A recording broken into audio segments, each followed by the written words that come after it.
కొద్ది రోజులైతే కాంగ్రెస్ వాళ్ళు ఊర్లలో తిరిగిన పరిస్థితి వస్తుంది. తులం బంగారం ఇవ్వకపోతే అక్కజెల్లలు ఇడిచిపెట్టారా? మహిళలకు 2500 ఇవ్వకపోతే అక్కజెల్లలు ఇడిచిపెట్టారా? ఎన్ని చెప్పారు మీరు? ఏడైనాయి? ఇలా 6 గ్యారంటీల్లో ఒక్కటన్నా అయిందా? 6 గ్యారంటీల్లో ఎన్ని చెప్పిండ్రు? 4000 పింఛన్ అవ్వాతాతలకు ఇస్తామన్నారు, వచ్చిందా? రాలే. 2500 మహిళలకు వచ్చిందా? రాలే. అదేవిధంగా రైతు భరోసా 7500 ఇస్తామన్నారు, వచ్చిందా? రాలే. పేదలకు 5 లక్షలు ఇచ్చి ఇండ్లు ఇస్తాం ప్రతి ఒక్కరికన్నారు, వచ్చిందా? ఒక్కరికన్నా ఇండ్లు రాలే. విద్యార్థులకు 5 లక్షల భరోసా కార్డు అన్నారు, వచ్చిందా?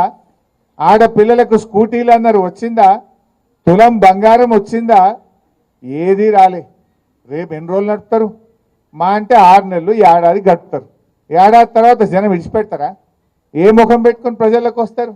మీరు ఇచ్చిన హామీ ఒక్కటన్నా సరిగ్గా అమలు చేసిండ్రా? ఏ ఒక్కటి జరిగింది? బస్సు తప్ప అంత తుస్సే.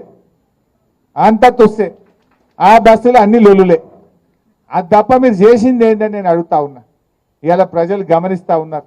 ఆ కళ్యాణ లక్ష్మి చెక్కులు కూడా 7 నెలలు రాక, గ్రామ పంచాయతీలో పనిచేసే పారిశుద్ధ్య కార్మికులకు 8 నెలలు జీతాలు రాక పరిశాన్ అవుతున్నారు వాళ్ళంతా. 7 నెలల నుంచి కళ్యాణ లక్ష్మి చెక్కులు, ఈ గవర్నమెంట్ వచ్చినప్పటి నుంచి చెక్కులు రాని పరిస్థితి ఇలా ఆగిపోయినటువంటి పరిస్థితి కనబడుతుంది. స్కూళ్ళల్లో మధ్యాహ్న భోజన కార్మికులకు 8 నెలలకెళ్ళి బిల్లులు రానటువంటి పరిస్థితి ఉంది. పరిపాలన అంతా స్తంభించిపోయింది. అస్తవ్యస్తంగా ఉన్నటువంటి పరిస్థితి ఉంది. ప్రజలు ఒక్కొక్కటిగా గమనిస్తూ ఉన్నారు. ఏడాది 2 ఏళ్ల వరకు పాలేందో నీళ్ళేందో తేలుతుంది.